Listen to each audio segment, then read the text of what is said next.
Shalom Bapak Ibu Saudara yang mengasihi Tuhan Yesus Kristus. Saudara, rasanya semua orang di bumi ini itu semua orang suka yang namanya diskon, yang namanya promo. Betul nggak sih? Contohnya nih, ini ada bank yang ulang tahun ke-67. Wah, itu biasanya ada banyak merchant, ada banyak toko-toko yang diskonan promo kalau pakai bank ini bayarnya.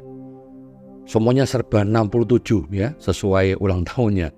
Ada yang 67%, ada yang diskon 67.000, ada yang diskon 6.700 dan seterusnya. Itu ada banyak toko yang diskon. Biasanya pembelinya juga ngantri untuk beli. Tapi sadar nggak saudara, bahwa ketika ada diskonan, ada promo, itu seringkali orang-orang tuh beli padahal sebetulnya enggak perlu juga sih barang itu. Jadi dia beli barang bukan karena perlu atau butuh, dia beli barang itu karena mumpung diskon. Iya kan? Bahkan ada yang suka membanggakan dirinya kalau bisa beli suatu barang dengan harga yang sangat murah sekali. Ayo, siapa yang kayak gini?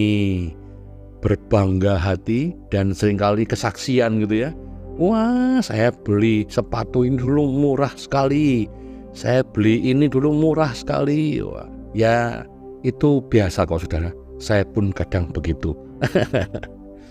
Satu kali saya ada di sebuah kota di mana untuk pertama kalinya Ace Hardware buka di situ. Wah, itu juga ramai sekali saudara. Kenapa? Karena salah satunya yang diskon adalah tangga. Ada sebuah tangga yang harganya seharusnya jutaan, jadi cuma sekitar 500 ribuan saudara. Wah, murah sekali kan. Cuma bayar, pokoknya ya seperberapa lah, hitung jutaan jadi cuma 500 ribuan, murah sekali. Masalahnya tangga yang diskon itu terbatas, ada kuotanya. Jadi kalau saya nggak salah ingat, satu hari hanya cuma boleh 3 unit yang didiskon itu. Dan akibatnya Bapak Ibu tahu, pagi-pagi sebelum Ace Hardware buka, itu orang sudah nungguin. Sudah ngantri beli tangga. Kok saya tahu? Ya, saya nanya sama Bapak yang menjaga di sana ya, Bapak yang petugas di sana. Kok sudah habis Pak tangganya? Iya Pak, tadi pagi sebelum buka, setengah jam sebelum buka orang sudah ngantri. Wah. Lalu saya jadi berpikir Bapak Ibu Saudara, apa iya sebanyak itu orang yang perlu tangga?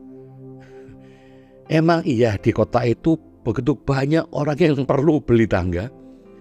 Enggak lah ya, pasti cuma karena diskon jadi mau beli. Ya kan? Padahal sebetulnya ya nggak perlu-perlu amat. Tangga mungkin masih ada di rumahnya, atau ya nggak perlu tangga, naik kursi pun masih bisa. Cuman karena mumpung diskon, beli deh. Kenapa? Karena kalau mumpung diskon berarti dia dapat keuntungan saat beli. Untung, murah dapatnya. Mestinya bayar sekian juta jadi cuman sekian ratus ribu.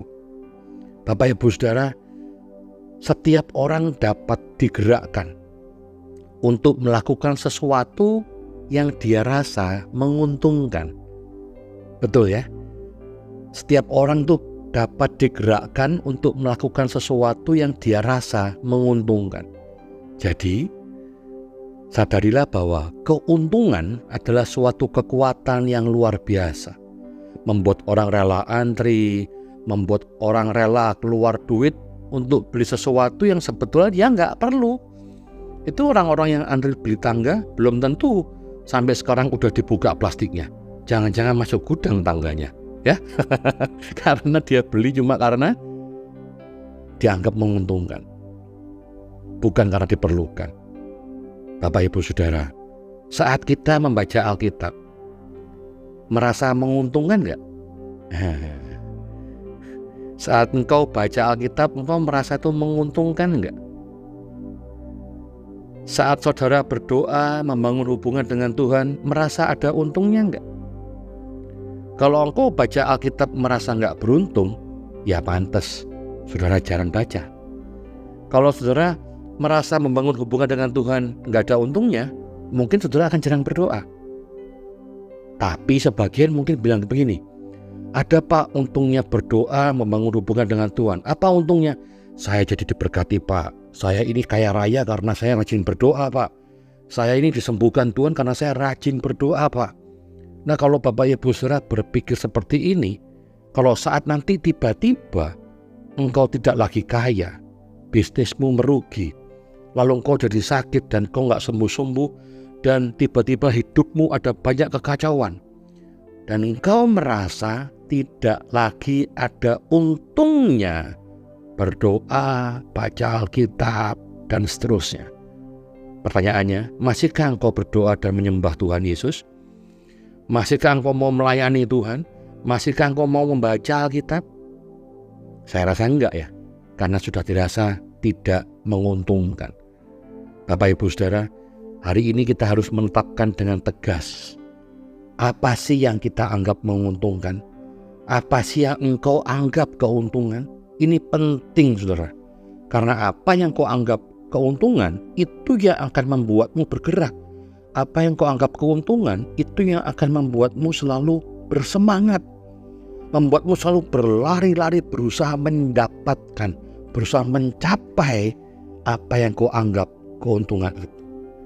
Dan Filipi 3 ayat 7 bilang begini, tetapi apa yang dahulu merupakan keuntungan bagiku, sekarang ku anggap rugi karena Kristus. Ayat 8, malahan segala sesuatu ku anggap rugi karena pengenalan akan Kristus Yesus Tuhanku lebih mulia daripada segalanya. Oleh karena dialah aku telah melepaskan semuanya itu dan menganggapnya sampah, supaya aku memperoleh Kristus. Bapak Ibu Saudara, keuntungan yang sesungguhnya bukan saat engkau diberkati harta melimpah. Keuntungan yang sesungguhnya bukan saat semua masalahmu hilang.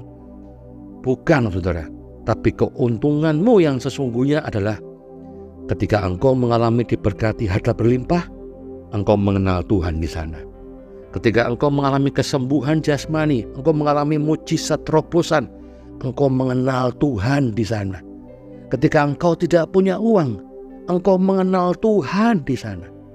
Ketika engkau sakit dan engkau tidak kunjung sembuh, tapi engkau mengenal Tuhan di sana. Artinya semua keuntungan kita bukan karena soal berkat, kaya atau miskin, bukan soal sembuh atau sakit, bukan soal hidupmu susah atau senang saudara. Tapi keuntungan kita adalah dalam setiap keadaan kita makin mengenal Tuhan Yesus Kristus. Amin. Baik dalam senang, susah, itu semua tidak masalah. Karena apa? Karena keuntungan kita adalah semakin mengenal Yesus Kristus lebih lagi. Mari ubah persepsi kita tentang keuntungan. Amin. Biarlah keuntungan kita adalah mengenal Kristus lebih dalam. Amin. Tuhan Yesus memberkati.